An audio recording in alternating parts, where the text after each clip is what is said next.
Hello, I'm Dr. Abhijeet Botre. I'm a pediatric neurologist and epileptologist. I work at KM Hospital.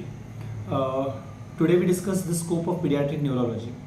We have a pediatric department which is established by Dr. Anand Pandit, and we have almost all pediatric subspecialty working over here. We cater the pediatric patients from all over Maharashtra and Pune. So, what is the role of pediatric neurology in pediatric population? So pediatrics deals with a patient who are from 0 hour of life till 18 years of life.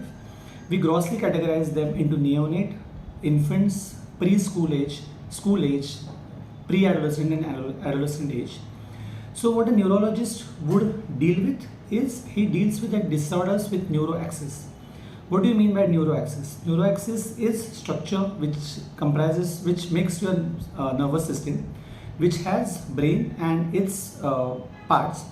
The parts around the brain, spinal cord, nerve, muscle, and the disorder which are related to coordination of the movements. So when we say these disorders are grossly classified into acute and chronic, acute which means they are kind of a recent in onset.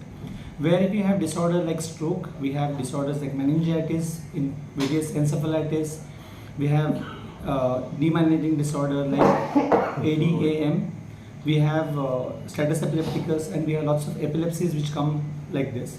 Sometimes we have other system which may manifest as disorder in the central nervous system, like we have hepatic encephalopathy, we have renal encephalopathy, which may manifest the problems in central nervous system as well.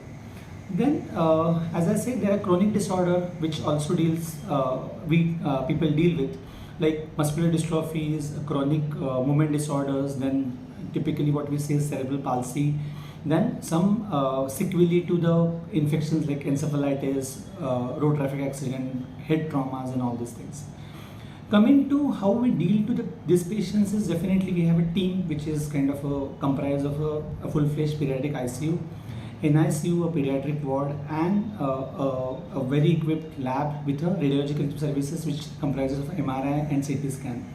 We have an electrophysiological unit where we do EEG, electrophysiology including NCV and EMG and various tests.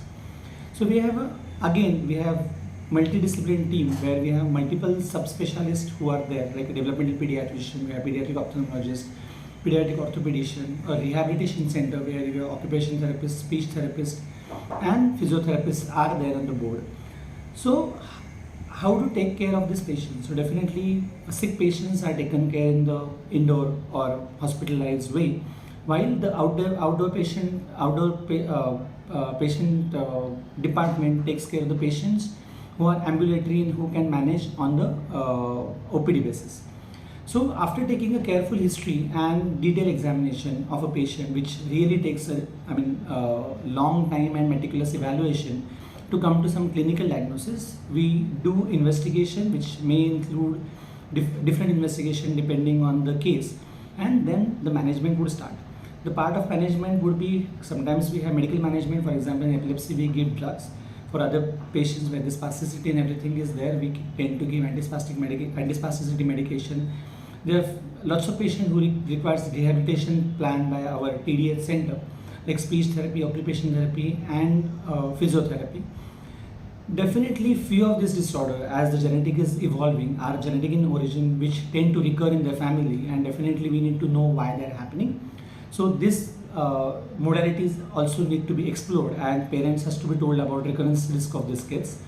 And again, the timely follow-up, which is the key of neurological disorder. So it's not just diagnosing, investigating, and I would say prognosticating them, but it's timely management. You need to have a regular follow-up in epilepsy patient, in cerebral palsy patient, to see how they are evolving or how they're getting better.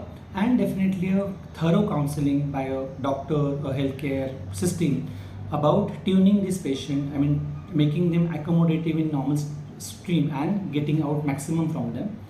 So here in KEM we have this comprehensive system under one roof where we have all diagnostic as well as rehabilitative and medical management, which will bring the best in the kid, as well as we can fetch to a particular diagnostic problem, and we can prognosticate and counsel parents very well regarding this.